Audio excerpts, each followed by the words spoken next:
touch with authorities in New York. We know they're doing everything they possibly can to keep us safe in this dangerous situation. I've also spoken to the governor of Minnesota. Like all Americans, my thoughts are with those who were wounded, their families, and our brave first responders. This threat is real, but so is our resolve. Americans will not cower. We will prevail. We will defend our country, and we will defeat the evil, twisted ideology of the terrorists. I'm the only candidate in this race who has been part of the hard decisions to take terrorists off the battlefield. And I've laid out a comprehensive plan to meet the evolving nature of this threat and take the fight to ISIS everywhere they threaten us, including online. I'm grateful to have support and advice from a wide range of bipartisan national security leaders who've worked with both Democratic and Republican presidents. When we met together earlier this month in New York, one of the points they emphasized was the need to support state and local law enforcement who act as our first line of defense, making sure they have the resources, the training, and intelligence they need to effectively prevent and respond to terror attacks. And this weekend's events underscored how important that is. We should also launch an intelligence surge to help identify and thwart attacks before they can be carried out. We need to work more closely with Silicon Valley and other partners to counter terrorist propaganda and recruitment efforts online. And it is crucial that we continue to build up trust between law enforcement and Muslim American communities.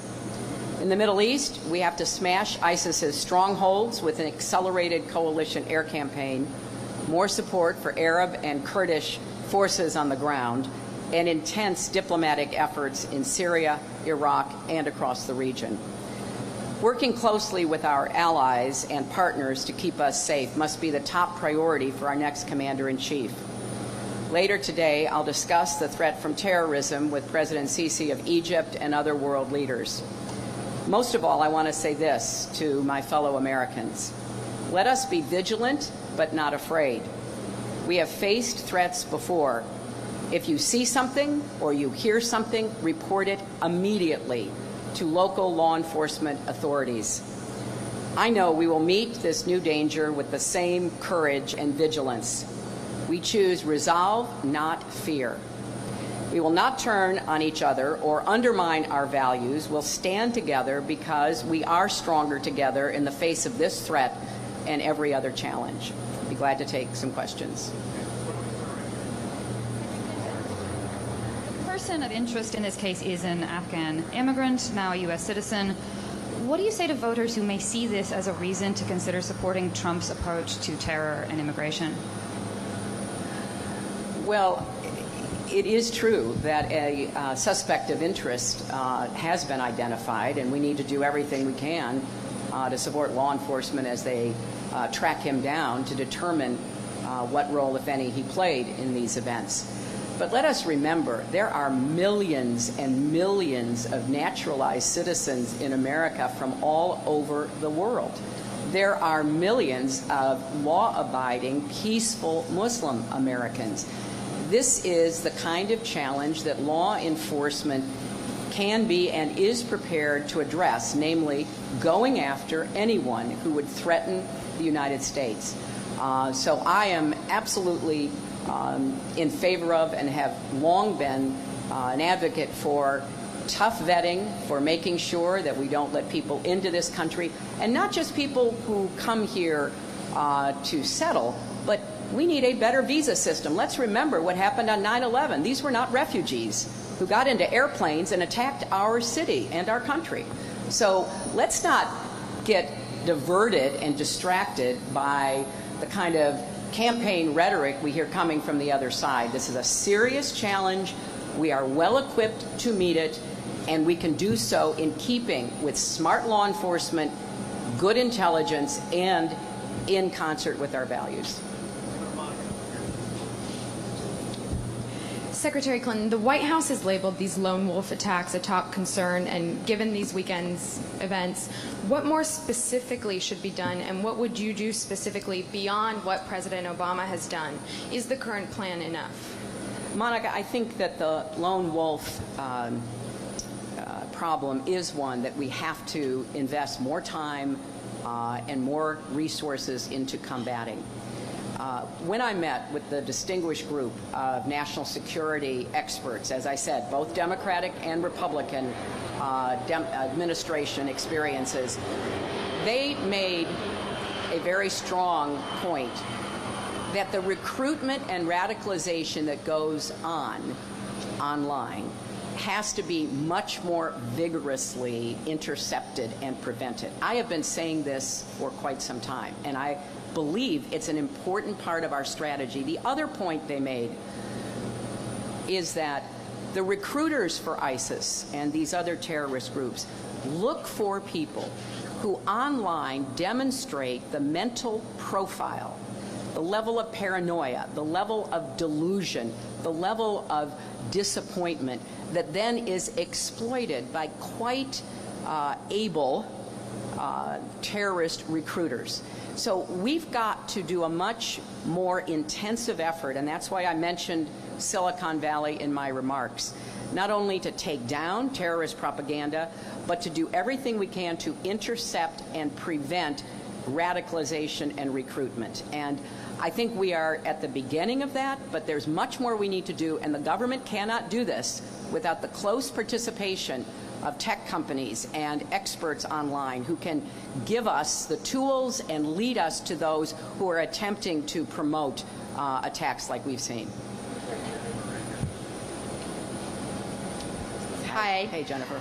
Are you concerned that this weekend's attacks or potential incidents in the coming weeks might be an attempt by ISIS or ISIS sympathizers or really any other group, maybe the Russians, to influence the presidential race in some way and presumably try to drive votes to Donald Trump, who is, as you've said before, widely seen as perhaps being somebody who they would be more willing to or see as an easier person to be against? Well, Jennifer, I don't want to speculate, but here's what we know. And I think it's important for voters to hear this and weigh it in making their choice in November.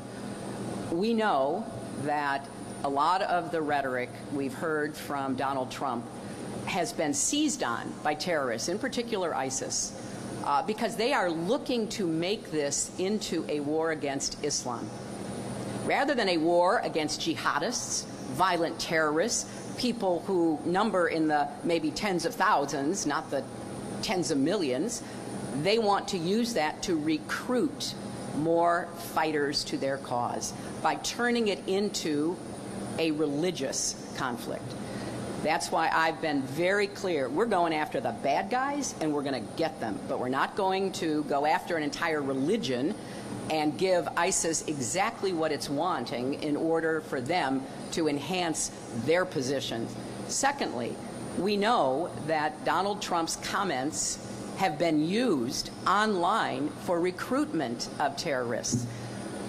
We've heard that from former CIA Director Michael Hayden, who made it a very clear point when he said Donald Trump is being used as a recruiting sergeant for the terrorists.